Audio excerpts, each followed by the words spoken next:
What is it that you make? Food. Bush What? food. This has been cooking for the past 30 minutes. And I'm hungry. It's 10 o'clock. What are you cooking? We shall see.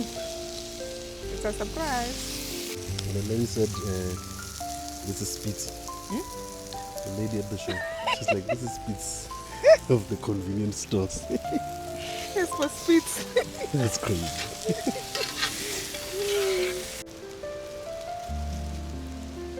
What is it that you're cooking? Continue. I think that's enough. Okay.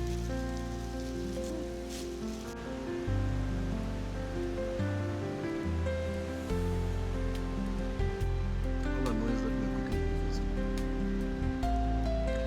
What kind?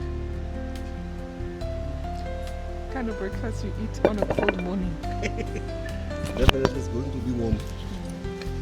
It's really very cheap. Remember that spaghetti you made at that cold place that I want to go back to? Paris. No, it wasn't Paris.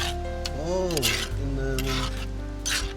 Yeah, that was this is the type of Paris. warm meal, yes. This is that warm meal.